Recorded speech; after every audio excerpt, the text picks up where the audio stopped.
ಕೆಂಪೇಗೌಡರು ಬೆಂಗಳೂರಿನ ಗಡಿನ ಗುರುತಿಸ್ಬೇಕಾದ್ರೆ ನಮ್ಮ ದೇವಸ್ಥಾನದ್ದು ಗೋಪುರ ಇದೆ, ವಿಮಾನ ಗೋಪುರ ಇದೆಯಲ್ಲ, ಆ ದೇವಸ್ಥಾನದ ಇದೇ ದೇವಸ್ಥಾನದ ಒಳಗಡೆ ಗೋಪುರ ಇದೆ, ನಮ್ಮ ಮನೆಯಿಂದ ಕಾಣುತ್ತೆ. ಅದ ಕಲಶನ ಸೆಂಟ್ರ್ ಪಾಯಿಂಟ್ ಮಾಡಿ ಅವರು ಬೆಂಗಳೂರಿನ 8 ಗಡಿನ ಗುರುತಿಸ್ತಾರೆ. ಜಮೀನು ಅಂತಂದರೆ ನಾವು ಉತ್ತು ಬೆಳೆದು ಬೆಳೆ ಎಲ್ಲ ತೆಗಿಯೋರು, ನಾವು ವ್ಯವಸಾಯ ಮಾಡೋದು ನಮ್ಮ ಕುಲಕಸಬು. ಅದು ಅಲ್ದಿರ ನಾವು ಆದಿಶಕ್ತಿ ಭಕ್ತರು ನಾವು.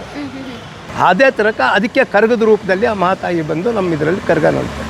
ಬೆಂಗಳೂರು ಕರಗ ಎಷ್ಟು ಫೇಮಸ್ ಅಂತಂದರೆ ಮೈಸೂರು ದಸರಾ ಎಷ್ಟು ಫೇಮಸ್ ಆಗಿದೆ ಅಷ್ಟೇ ಫೇಮಸ್ ಇರುತ್ತೆ. ಅವರು ಆ ಕಾಲಕ್ಕೆ ಇದನ್ನು ಬಂದು ಇದೇ ಮೇಯ್ನ್ ಬೀದಿ, ಈ ಬೀದಿ ಇದೆಲ್ಲ ಇದಕ್ಕೆ ಓಲ್ಡ್ ತಾಲ್ಲೂಕ್ ಕಚೇರಿ ರೋಡ್ ಅಂತಲೇ ಹೆಸರಿದ್ದಿದ್ದು ಮೊದಲು. ನಾನು ಹೇಳೋದು 80 years ಬಿಫೋರ್. ಡಾನ್ ಜಯರಾಜ್ ಇದ್ದಿದ್ದು ಇಲ್ಲೇನೆ. ಗರೀಬಿ ಹಟಾವ್ ಅಂತ ಬೋರ್ಡ್ ಇತ್ತು, ಅದೆಲ್ಲ ಹೋಗ್ಬಿಟ್ಟಿದೆ ಈಗ. ಆ ಆಫೀಸ್ನ 2 ಆಫೀಸ್ನ ದೇವಸ್ಥಾನ ಟೆರರೈಸ್ ಮಾಡ್ಕೊಂಡಿದ್ದ, ಎಂಟೈರ್ ಏರಿಯಾನ ಈ ಥರ ಟೆರರೈಸ್ ಮಾಡಿಕೊಂಡು ಇಲ್ಲಿ ಮಾರ್ವಾಡಿಗಳಿಗೆಲ್ಲ ಥ್ರೆಟನ್ ಮಾಡೋದು. ನಾನು ಅದನ್ನು ನೋಡಿಬೇಕಾದ್ರೆ ಆ ಕಾಲಕ್ಕೆ ಅವ್ರ ಮೇಲೆ 72 ಕೇಸುಗಳಿತ್ತು. Murder, attempt murder, robbery, rape, ಯಾವ ಕೇಸ್ನಲ್ಲೂ ಅವನಿಗೆ ಪೊಲೀಸೇ ಅವನ್ನ ಹಿಡಿಯೋದಕ್ಕೆ ಭಯ ಬೀಳ್ತಾಯಿದ್ರು. I should not take law into my own hands ಅಂತ ಹೋಗಿದೆ. ಪೊಲೀಸ್ ಕಂಪ್ಲೇಂಟ್ ಕೊಟ್ಟರೆ ಅವ್ರು ಹೇಳಿದ್ರು ನಮಗೇನು ಮಾಡೋಕ್ಕಾಗೋದಿಲ್ಲ ರೀ, CM ಸಪೋರ್ಟ್ ಇದೆ ಅವರಿಗೆ. ಏನು ಇಟ್ಕೊಂಡಿದ್ರಿ ಹೊಡೆಯೋದಕ್ಕೆ? ನಾನು ಕುರಿ ಕಡಿಯೋ ಮಚ್ಚೆ ಎತ್ಕೊಂಡು ಬಂದಿದ್ದೆ. ಓ ಮೈ ಗಾಡ್. ನೋಡಿ, ಗೋಪುರ ಅಂತಂದರೆ ಇದು ವಿಮಾನ ಗೋಪುರ. ಇದು ಕಲಶ ಇದೆಯಲ್ಲ, ಇದನ್ನು ಸೆಂಟ್ರ್ ಪಾಯಿಂಟ್ ಮಾಡಿ ಅವರು ಬೆಂಗಳೂರು ಗಡಿನ ಗುರುತಿಸ್ತಾರೆ. ಸ್ನೇಹಿತರೆ, ಎಲ್ರಿಗೂ ನಮಸ್ಕಾರ. ನಾನಿವತ್ತು ಬೆಂಗಳೂರಿನ ಬ್ಯುಸಿಯೆಸ್ಟ್ ಏರಿಯಾಗೆ ಬಂದಿದ್ದೀನಿ, ತಿಗಳೂರುಪೇಟೆಯಲ್ಲಿ. ಇಲ್ಲಿ ಅವ್ರ ಹೆಸರು ಕೇಳಿದರೆ ನಾನು ಯಾರನ್ನ ಭೇಟಿ ಮಾಡೋಕ್ಕೆ ಬಂದಿದ್ದೀನಿ, ಪ್ರತಿ ಗಲ್ಲಿಲಿರೋ, ಪ್ರತಿ ಶಾಪಲ್ಲಿರೋ, ಪ್ರತಿ ಮನೆಯವರು ಕೂಡ ಅವ್ರ ಹೆಸರು ಹೇಳ್ತಾರೆ. ಅವರೇ ಗೋಪಿ ಸರ್. ನಮಸ್ಕಾರ. ಅಂದರೆ ಎಲ್ಲರೂ ಕೂಡ ಗೋಪಿ ಅಣ್ಣ ಅಂತ. ಗೋಪಿ ಅಣ್ಣನ ಮನೆ ಯಾವುದು ಅಂತ ಕೇಳಿದ್ರೆ ಸಾಕು, ತಿಗಳೂರುಪೇಟೆಯಲ್ಲಿ ನಿಂತ್ಕೊಂಡು ಯಾವ ಮೂಲೆಯಲ್ಲಿ ಕೇಳಿದ್ರು ಹೇಳ್ತಾರೆ. ಅದೇ ಇವರು ಮೂಲತಃ ಸೆಂಟ್ರಲ್ ಗೌರ್ಮೆಂಟ್ ಜಾಬಲ್ಲಿ ಇದ್ದವರು. ಗೊತ್ತಿಲ್ಲದೇ ಡಾನ್ ಜಯರಾಜ್ ಹೆಸರಲ್ಲಿ ಇವ್ರ ಹೆಸರು ಲಿಂಕ್ ಆಗುತ್ತೆ. ಬಟ್ ಏನಾಯಿತು, ಅದಾದ ನಂತರ ಇವ್ರ ಲೈಫ್ ಹೇಗಾಯಿತು, ಸೆಂಟ್ರಲ್ ಗೌರ್ಮೆಂಟಲ್ಲಿ ಒಳ್ಳೆ ಪೊಸಿಷನ್ ಇದ್ದಂಥ ವ್ಯಕ್ತಿ ಅವ್ರ ಹೆಸರು ಜೊತೆ ಹೇಗೆ ಲಿಂಕ್ ಆಯಿತು ಅನ್ನೋದನ್ನು ಇವತ್ತಿನ ನೋಡೋದು ಕಂಪ್ಲೀಟಲ್ಲಿ ಹೇಳ್ತೇನೆ. ಕಂಪ್ಲೀಟಾಗಿ ಒಂದು ರೀತಿಯಾಗಿ ನಮ್ಮ ತಿಗಳೂರುಪೇಟೆ ಗೋಪಿ ಅಣ್ಣನ ಲೈಫ್ ಸ್ಟೋರಿನ ತೆರೆದಿಡುವಂಥ ಪ್ರಯತ್ನ ಮಾಡ್ತಾಯಿದ್ವಿ. ಅದ್ರ ಜೊತೆಗೆ ತಿಗಳೂರುಪೇಟೆ ಒಂದು ರೀತಿ ಟೂರ್ ಮಾಡ್ತಾಯಿದ್ದೀವಿ. ಇಲ್ಲಿ ಏನೆಲ್ಲ ಘಟನೆಗಳು ನಡೀತು, ಅಂದಿನ ಕಾಲದಲ್ಲಿ ಆದಂಥ ಭೂಗತಲೋಕದಲ್ಲಿ ಆದಂಥ ಕೆಲವೊಂದು ಇನ್ಸಿಡೆಂಟ್ಗಳು, ಮತ್ತು ಡಾನ್ ಜಯರಾಜ್ಗೂ ಇವ್ರಿಗೂ ನಡೆದಂತಹ ಘಟನೆಗಳನ್ನ ಖುದ್ದಾಗಿ ಆ ಸ್ಥಳಕ್ಕೇ ಹೋಗಿ ವರದಿ ಮಾಡುವಂಥ ಪ್ರಯತ್ನ ಮಾಡ್ತಾಯಿದ್ವಿ. ಬನ್ನಿ ಸ್ನೇಹಿತರೆ, ಎಲ್ರಿಗೂ ಕೂಡ ತಿಗಳೂರುಪೇಟೆ ಗೋಪಿ ಸರ್ ಕತೆಗೆ ಸ್ವಾಗತ, ಸುಸ್ವಾಗತ. ಹೇಗಿದ್ದೀರಾ? ಫಸ್ಟ್ ಆಫ್ ಆಲ್ ತಿಗಳೂರುಪೇಟೆ ಅಂತ ಹೆಸರು ಬರಲಿಕ್ಕೆ ಕಾರಣ ಏನು? ಯಾಕೆಂದರೆ ಇದು ಬಂದು ಕೆಂಪೇಗೌಡರು ಬೆಂಗಳೂರಿನ ಗಡಿನ ಗುರುತಿಸ್ಬೇಕಾದ್ರೆ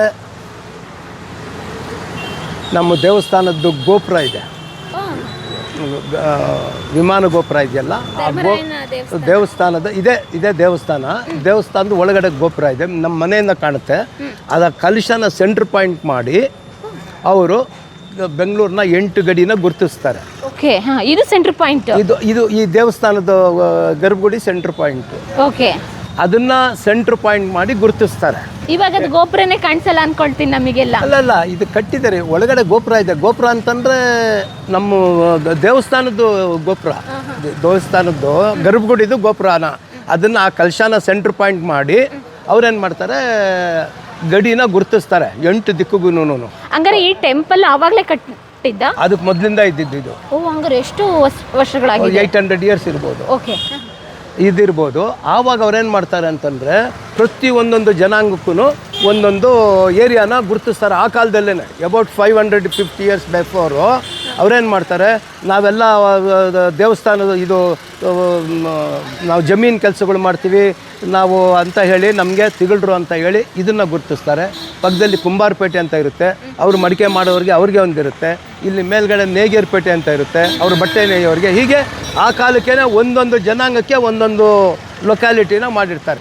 ಅಂದರೆ ನೋಡಿ ಅವಾಗಿನ ಕಾಲದಲ್ಲೇ ನಮ್ಮ ಕೆಂಪೇಗೌಡರು ಎಷ್ಟು ಸಿಸ್ಟಮೆಟಿಕ್ ಆಗಿ ವ್ಯವಸ್ಥಿತ ಬದ್ಧಿತವಾಗಿ ಆರ್ಥಿಕ ವ್ಯವಸ್ಥೆಗೆ ಅನುಗುಣವಾಗಿ ಮತ್ತು ಜನಾಂಗದ ವ್ಯವಸ್ಥೆಗೆ ಅನುಗುಣವಾಗಿ ಕುಲ ಕಸುಬಿಗೆ ಅನುಗುಣವಾಗಿ ಹೆಂಗೆ ರಸ್ತೆಗಳನ್ನ ಮತ್ತು ಜನಜೀವನ ಶೈಲಿಯನ್ನು ಹೇಗೆ ಒಂದು ರೀತಿಯಾಗಿ ಸಂಪರ್ಕನ ಏರ್ಪಡಿಸಿದ್ರು ಅಂತ ಹೇಳಿ ತಿಗಳರು ಅಂತ ಹೇಳಿದರೆ ಏನು ಕೆಲಸ ಮಾಡೋದು? ನಾವು ಬಂದು ಈ ಜಮೀನು ಅಂತಂದರೆ ನಾವು ಉತ್ತು ಬೆಳೆದು ಬೆಳೆ ಎಲ್ಲ ತೆಗಿಯೋರು ನಾವು. ವ್ಯವಸಾಯ ಮಾಡೋದು ನಮ್ಮ ಕುಲ ಕಸುಬು. ಅದು ಅಲ್ದಿರ ನಾವು ಆದಿಶಕ್ತಿ ಭಕ್ತರು. ನಾವು ಆದಿಶಕ್ತಿ ಹೇಗೆ ಅಂತಂದರೆ ಇದು ಯುದ್ಧ ಆಗುತ್ತಲ್ಲ ಮಹಾಭಾರತದಲ್ಲಿ ಯುದ್ಧ ಕುರುಕ್ಷೇತ್ರ ಯುದ್ಧ ಆದಮೇಲೆ ಇವರು 36 ವರ್ಷಗಳ ಕಾಲ ರೂಲ್ ಮಾಡ್ತಾರೆ. ಯಾರೋ ಧರ್ಮರಾಜರು ಬಂದು 36 ವರ್ಷಗಳ ಕಾಲ ಅವರು ದೇಶನ ಆಳ್ತಾರೆ. ಆವಾಗ ಆವಾಗ ಅವ್ರೇನು ಮಾಡ್ತಾರೆ ಅಂತಂದರೆ ಅವರು ಹಾಗೆ ಇರಬೇಕಾದ್ರೆ ಆಫ್ಟರ್ 36 ಇಯರ್ಸು ಒಬ್ಬ ವ್ಯಕ್ತಿ ತನ್ನ ಹೆಂಡತಿನ ಕುದುರೆ ಮೇಲೆ ಕುಂಡ್ರಿಸ್ಕೊಂಡು ತಾಯಿನ ನಡೆಸ್ಕೊಂಡು ಆಕೆನ ಒರೆಸ್ಕೊಂಡು ಹೋಗ್ತಾ ಇರ್ತಾನೆ. ಆವಾಗ ಕಲಿ ಹುಟ್ಬಿಟ್ಟ, ಇನ್ನು ನಾವು ಇಲ್ಲಿರೋದು ಬೇಡ, ಕಲಿಯುಗ ಬಂದ್ಬಿಡುತ್ತೆ ಅಂತ ಹೇಳ್ಬಿಟ್ಟು ಅವ್ರೇನು ಮಾಡ್ತಾರೆ, ನಾವೆಲ್ಲ ಸ್ವರ್ಗಕ್ಕೆ ಹೋಗೋಣ ಅಂತ ಹೊರಟ್ಬಿಡ್ತಾರೆ. ಅವರು 5 ಜನ ಇವರು ಹೋಗ್ತಾ ಇರಬೇಕಾದ್ರೆ ಫಸ್ಟು ಇವರೇ ಅನ್ಕಾನ್ಷಿಯಸ್ ಆಗುತ್ತೆ. ಯಾರಿಗೆ? ದ್ರೌಪದಿ ದೇವಿಗೆ ಫಸ್ಟು ಅನ್ಕಾನ್ಷಿಯಸ್ ಆಗಿ ಸುಸ್ತಾಗಿ ಟೈರ್ಡಾಗಿ ಬಿದ್ದುಬಿಡ್ತಾರೆ. ಆವಾಗ ಬಿದ್ದಾಗ ಏನಾಗುತ್ತೆ, ಆಯಿತು ಅವ್ರದ್ದು ಅಷ್ಟೇ ಬಿಟ್ಬಿಟ್ಟು ಎಲ್ಲ ಮುಂದೆ ಹೋಗ್ತಾ ಇರಬೇಕಾದ್ರೆ ಯಾರೋ ಒಬ್ಬ ರಾಕ್ಷಸ ಇವ್ರನ್ನ ಮೋಹಿಸಿ ಬರ್ತಾನೆ. ಆವಾಗ ಅವ್ರೇನು ಮಾಡ್ತಾರೆ ಅಂತ ಅವ್ರ ದೇಹದಲ್ಲಿರ್ತಕ್ಕಂತಹ ಶಕ್ತಿಗಳನ್ನೆಲ್ಲ ಅವರು ಮಕ್ಕಳ ಥರ ಬಿಟ್ಟು ಅವನ್ನ ಧ್ವಂಸ ಮಾಡ್ತಾರೆ. ಯಾರನ್ನ ಧ್ವಂಸ ಮಾಡ್ತಾರೆ? ಆ ರಾಕ್ಷಸನ್ನ ಸಾಯಿಸಿದ್ಮೇಲೆ ಆಯಿತು ನಿಮ್ಮ ಕೆಲಸ ಮುಗೀತು, ಇನ್ನು ನೀವು ಹೋಗಿ ಅಂತಂದರೆ ಇವರೆಲ್ಲ ಬಂದು ತುಂಬ ಅಳ್ತಾರೆ.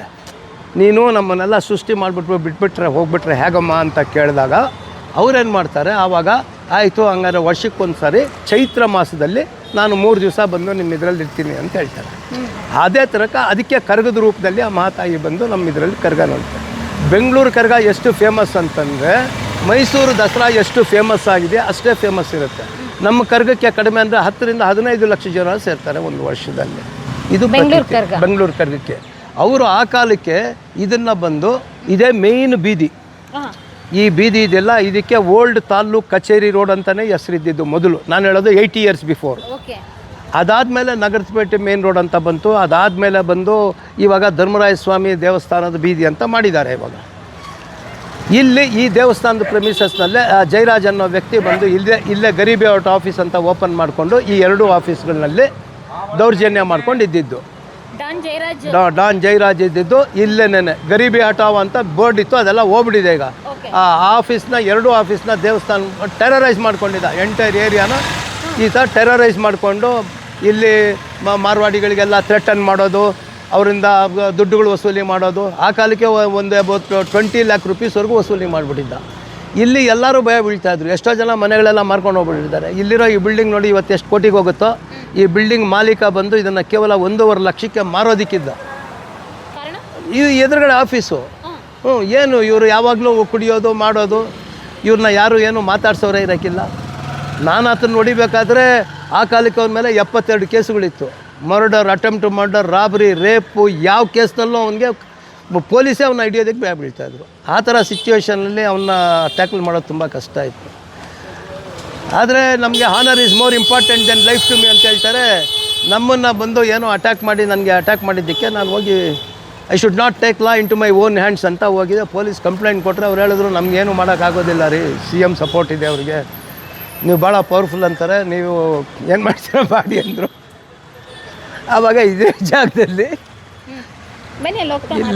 ಇಲ್ಲಿಂದನೇ ಇಲ್ಲಿ ಬಂದು ಇಲ್ಲೇ ನಿಂತಿದ್ದ ಜಯರಾಜು.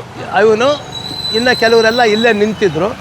ನಾನು ದೇವಸ್ಥಾನ ಹಿಂಭಾಗದಿಂದ ಪ್ಲ್ಯಾನ್ ಮಾಡಿ ಬಂದು ಅವನ್ನ ಅಟ್ಯಾಕ್ ಮಾಡಿ ಹೊಡೆದೆ. ಇಲ್ಲಿ ಹೊಡೆದ ಮೇಲೆ ಅಷ್ಟು ದೊಡ್ಡ ಇಲ್ಲೇ ಹೊಡೆದಿದ್ದು. ನಾವೊಂದು 5 ಜನ ಇದ್ವಿ. ನಮ್ಮ ಪ್ಲ್ಯಾನೇ ಬೇರೆ ಇತ್ತು. ನಮಸ್ತೆ. ನಮ್ಮ ಪ್ಲ್ಯಾನು ಬೇರೆ ಇತ್ತು. ನಾನೇನಂತಂದರೆ ನಾನು ಇವನೊಬ್ಬನಿಗೆ ಹೊಡಿತೀನಿ ಜಯರಾಜಿಗೆ. ಆಫೀಸ್ನಲ್ಲಿ 8 ಜನ ಇರ್ತಾರೆ. ನೀವು ಆ 8 ಜನಕ್ಕೆ ಹೊಡೆದ್ರೆ ಏನಾಗುತ್ತೆ, ಆವಾಗ ದೊಂಬಿ ಕೇಸ್ ಆಗುತ್ತೆ, ಸೇಫರ್ ಸೈಡ್ ಇರ್ಬೋದು ನಾವಂತ ನಾನು ಪ್ಲ್ಯಾನ್ ಮಾಡಿದೆ. ಆದರೆ ನಮ್ಮ ಹುಡುಗರು ಅಲ್ಲಿ ಹೋಗೋ ಅಷ್ಟರಲ್ಲಿ ರೋಲಿಂಗ್ ಸೆಟ್ ಹೇಳ್ಕೊಂಬಿಟ್ರು. ನಾನು ಇಲ್ಲೇ ಅಟ್ಯಾಕ್ ಮಾಡಿ ಹೊಡೆದೆ. ಏನು ಇಟ್ಕೊಂಡಿದ್ರಿ ಹೊಡಿಯೋದಕ್ಕೆ? ನಾನು ಕುರಿ ಕಡಿಯೋ ಮಚ್ಚ ಎತ್ಕೊಂಡ್ ಬಂದಿದ್ದೆ. ಓ ಮೈ ಗಾಡ್. ಹೌದು. ಇವಾಗ ದೊಡ್ಡವ್ರು ಏನು ಹೇಳ್ತಾರೆ ಅಂದರೆ ಹಾವು ಚಿಕ್ಕದಾದರೂ ಕೋಲ್ ದೊಡ್ಡದಿರಬೇಕು ಅಂತಾರೆ. ಈತ ಏನು ನನಗೇನು ತೊಂದರೆ ಕೊಟ್ಟಿಲ್ಲ. ಈತ ಏನು ನಾನು ನೋಡಿದ್ರೆ ಇಡೀ ತಿಗಳರಪೇಟೆ ಎಲ್ಲ ಬೆಂಗಳೂರೇ ಭಯ ಪಟ್ಟರು ಕೂಡ ಅವ್ನು ನನಗೆ ಭಯ ಬೀಳ್ತಾ ಇದ್ದ. ಯಾಕೆಂದರೆ ನಮ್ಮ ಏರಿಯಾ ಒಳಗೆ ಇದ್ದಂಥ ವ್ಯಕ್ತಿ ಅವನು. ಇಲ್ಲೇ ಆ ಸಂಧಿ ಒಳಗಡೆ ಇದ್ದ. ಮೊದಲು ನಾವಿದ್ದಿದ್ದು ಅಲ್ಲಿ, ನಮ್ಮ ಫಾದರ್ ಇಲ್ಲ ಮನೆ ಅಲ್ಲಿತ್ತು. ಅದ್ರ ಮನೆ 5ನೇ ಮನೆಯೊಳಗೆ ಇದ್ದ ಅವನು. ನಾನು ಯಾರಂತ ಗೊತ್ತಿದೆ ಅವನಿಗೆ, ಮೋಸ್ಟ್ ಪವರ್ಫುಲ್ ಅಂತ. ಬನ್ನಿ ಹೋಗ್ತಾ ಹೋಗ್ತಾ ಮಾತಾಡೋಣ. ಇಲ್ಲಿ ತುಂಬ ಟ್ರಾಫಿಕ್ ಸೌಂಡ್ ಇದೆ. ನೀವು ಹೇಳ್ತಾ ಇದ್ರಿ ಅವಾಗ ಇಲ್ಲಿ ವ್ಯವಸಾಯ ಎಲ್ಲ ಜಾಸ್ತಿ ಇದ್ದಿದ್ದು. ಹಂಗಾದ್ರೆ ನೀವು ನೋಡಿದಂಗೆ ಚಿಕ್ಕ ವಯಸ್ಸಲ್ಲಿ ಇಲ್ಲಿ ಇಷ್ಟೊಂದು ಡೆವಲಪ್ ಆಗಿತ್ತಾ? ಮನೆಗಳೆಲ್ಲ ಇಷ್ಟ ಏನಿರಲಿಲ್ಲಮ್ಮ. ನನ್ನ ಇಡೀ ಈ ಕೆಲ್ಗೆ ನನ್ನ ಒಬ್ಬನ ಹತ್ರನೇ ಜಾವ ಗಾಡಿ ಇದ್ದಿದ್ದು. 69ನೇ ಇಸ್ವಿ ಒಳಗಡೆ 1969ನಲ್ಲಿ ಇವತ್ತು ಇಲ್ಲಿಷ್ಟು ಗಾಡಿಗಳು ನೋಡ್ತಾ ಇದ್ದೀರಲ್ಲ, ಆವಾಗ ಗಾಡಿಗಳಿರಲಿ ಮನೆ ಇಲ್ಲೆಲ್ಲ ಓಡಾಡೋದಕ್ಕೆ ನನ್ನ ಹತ್ರ ಒಬ್ಬನ ಹತ್ರನೇ ಜಾವ ಗಾಡಿ ಇದ್ದಿದ್ದು. ಆ 1969ನಲ್ಲಿ 3800 ರೂಪಾಯಿ ಕೊಟ್ಟು ತೊಗೊಂಡಿದ್ದೇನೆ. ಅಲ್ಲ, ಅಷ್ಟೊಂದು ರಾಯಲ್ ಫ್ಯಾಮಿಲಿನ ಅಥವಾ ಕ್ರೇಜ ನಿಮಗೆ? ಯಾರು? ಇಲ್ಲ ಕ್ರೇಜ್. ನಮ್ಮದು ರಾಯಲ್ ಫ್ಯಾಮಿಲಿ ಏನಿಲ್ಲ ರೀ. ನಾವು ಬಂದು ನಮ್ಮ ಸೋದರ ಮಾವ ಬಂದು ಮಲ್ಟಿ ಮಿಲಿಯನರ್ ಅವರು. ತಾಯಿ ಅವ್ರ ಮಗಳನ್ನೇ ಮದುವೆ ಮಾಡ್ಕೊಳ್ಳೋಂಥ ಪರಿಸ್ಥಿತಿ ಬಂತು. ಅವ್ರು ಮಲ್ಟಿ ಮಿಲಿಯನರು. ಅವರು ಸಾಕಿ ಸಾಲಿ ಬೆಳೆಸಿದ್ರು. ಏನು ಕೆಲಸ ಮಾಡ್ತಿದ್ರು ಸರ್ ಮಲ್ಟಿ ಮಿಲಿಯನರ್ ಅಂದರೆ? ಅವರು ದೊಡ್ಡ ಲ್ಯಾಂಡ್ ಲಾರ್ಡ್ ಅವರು. ಇವತ್ತು RV ಕಾಲೇಜ್ ಪಕ್ಕದಲ್ಲಿ 27 ಎಕರೆ ಇದೆ ಮೇನ್ ರೋಡ್ನಲ್ಲಿ. ಯೂನಿವರ್ಸಿಟಿಗೆ ಆಪೋಸಿಟ್ಟು 7 ಎಕರೆ ಇದೆ ಲ್ಯಾಂಡ್. ಆ ಕಾಲಕ್ಕೆ 1960ಸ್ನಲ್ಲಿ ನಾನು ಹೇಳೋದು, ಇಡೀ ನಮ್ಮ ಕಮ್ಯುನಿಟಿ ಒಳಗೆ ಅವರಂಥ ಕೋಟ್ಯಾಧೀಶ್ವರ ಯಾರು ಇಲ್ಲ. ಆ ಕಾಲಕ್ಕೆ ಕೋಟ್ಯಾಧೀಶ್ವರನ ಮಗಳನ್ನೇ ಮದುವೆ ಆದ್ರಿ ನೀವು? ಅಯ್ಯೋ, ಅದು ದೊಡ್ಡ ಸ್ಟೋರಿ. ಕೋಟ್ಯಾಧೀಶ್ವರನ ಅಳಿ ಆದ್ರಿ ನೀವು? ನಾನು ಮದುವೆ ಮಾಡಿ ನಡೀರಿ ಹೋಗೋಣ. ಮನೆ ಒಳಗೆ ಹೇಳ್ತೀನಿ. ಇವಾಗ ಎಲ್ಲಿ ಸರ್ ನಿಮ್ಮ ಮನೆ? ಮನೆ ಇದೆ ನೋಡಿ, ಮನೆ ಬಡವ್ರ ಮನೆ, ಚಿಕ್ಕ ಮನೆ. ಇದು ಬರೀ 20-40 ಫೀಟ್ ಇದೆ ಅಷ್ಟೇನೆ. ಓಕೆ, ಅವಾಗ್ಲಿಂದ ಇದೆ ಮನೆನಾ? ಇದೇ ಜಾಗದಲ್ಲಿ ಇದ್ದಿದ್ದಾ? ಇದು ಹಿಂದ್ಗಡೆ ಇದ್ದೆ ನಾನು. ಹಿಂದ್ಗಡೆ ಸೋದರ ಮಾವ ನನ್ನ ಸಾಕಿ ಬೆಳೆಸಿದ್ದು. ಅಲ್ಲಿ ದೇವಸ್ಥಾನ ಇದೆ, ವೇಣುಗೋಪಾಲ ಸ್ವಾಮಿ ದೇವಸ್ಥಾನ. ಅದು ಎದುರುಗಡೆ ಆ ಡೌನ್ನಲ್ಲಿ ಇದ್ದಿದ್ದು ನಮ್ಮ ಮನೆ. ಅಲ್ಲಿ ನಾನು ಈಗ ಬಂದು ಮನೆ ಕಟ್ಕೊಂಡು 20 ವರ್ಷ ಆಗಿದೆ. ನೀವು ತಗೊಂಡಿದ್ದ? ಇದು ತಗೊಂಡಿದ್ದಲ್ಲ, ಜಾಗ ತಗೊಂಡು ಕಟ್ಟಿರೋದು. ನಾನೇ ಕಟ್ಟಿರೋದು ಇದನ್ನು. ನೋಡಿ, ಗೋಪುರ ಅಂತಂದರೆ ಇದು ವಿಮಾನ ಗೋಪುರ. ಇದು ಕಲಶ ಇದೆಯಲ್ಲ, ಇದನ್ನು ಸೆಂಟ್ರ್ ಪಾಯಿಂಟ್ ಮಾಡಿ ಅವರು ಬೆಂಗಳೂರು ಗಡಿನ ಗುರುತಿಸ್ತಾರೆ ಅಂತಂದರೆ ನೀವು ನೋಡ್ಬೋದು. ಇವಾಗ ಕಾರ್ಪೊರೇಷನ್ ಎದುರುಗಡೆನೂ ಒಂಥರ ಗೋಪುರದ ಥರ ಇರ್ತೈತೆ, ಅದು ಅವ್ರದ್ದು ಸಿಂಬಲ್ಲು. ನೀವು ಸದಾಶಿವನಗರಕ್ಕೆ ರಸ್ತೆ ಒಳಗೆ ಹೋಗ್ಬೇಕಾದ್ರೆ ಅಲ್ಲೊಂದಿರುತ್ತೆ, ಅಲ್ಸೂರ್ ಹತ್ರ ಇದೆ. ಅದಾದಮೇಲೆ ಈ ಕಡೆ ಹೋದರೆ ನಿಮ್ಮ ಇದ್ರ ಹತ್ರ ಬರುತ್ತೆ. ಭಾಳಷ್ಟು ಕಡೆ ಇದೆ, ಎಲ್ಲ ಕಡೆಯೂ ಇದೆ. 8 ದಿಕ್ಕುಗಳಿಗೂ ಅವರು ಚಾಮರಾಜಪೇಟೆ ಹತ್ರ ಏನೋ ಹೇಳ್ತಾರೆ ಅದಕ್ಕೆ ಹೆಸರು, ಅಲ್ಲಿ ಇದೆ. ಅವರು ಗಡಿನ ಗುರುತಿಸ್ಬೇಕಾದ್ರೆ ಇದೆ ಸೆಂಟ್ರ್ ಪಾಯಿಂಟು. ಇದು ಪೇಟೆ ಬೀದಿ ಅಂತಲೇ ಹೆಸರು ಆ ಕಾಲಕ್ಕೆ. ಅದಕ್ಕೆ ಇಷ್ಟೊಂದು ಕಂಜೆಸ್ಟೆಡ್ಡು. ಆ ಕಾಲದಲ್ಲಿ ಇಷ್ಟು ಮನೆಗಳು ಇರಲ್ಲ, ಇಷ್ಟು ಗಾಡಿಗಳು ಇರಲ್ಲ. ಇವತ್ತು ನೋಡಿ, ನನ್ನ ಮನೆ ಮುಂದೆ ನಾನೇ ಗಾಡಿ ನಿಲ್ಸೋಕ್ಕಾಗೋದಿಲ್ಲ. ನನ್ನ ಮನೆ ಮುಂದೆ ನನ್ನ ಗಾಡಿ ನಿಲ್ಸೋಕ್ಕಾಗಕ್ಕಿಲ್ಲ, ಅಷ್ಟು ಗಾಡಿಗಳು, ಟ್ರಾಫಿಕ್. ಹೌದು.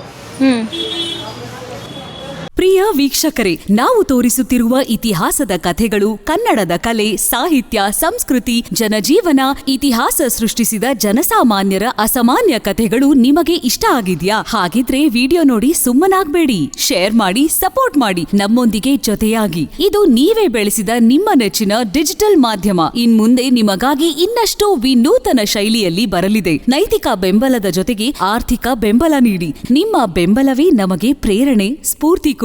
ನಿಮ್ಮ ಬೆಂಬಲದೊಂದಿಗೆ ನಮ್ಮ ಪಯಣ ಮುಂದುವರಿಯುತ್ತಿದೆ. ಸಾಮಾಜಿಕ ಬದಲಾವಣೆಗೆ ಜೊತೆಯಾಗಿ ನಮ್ಮ ಮುಂದಿನ ಪೀಳಿಗೆಗೆ ಕರ್ನಾಟಕದ ಇತಿಹಾಸ ಉಳಿಸೋಣ.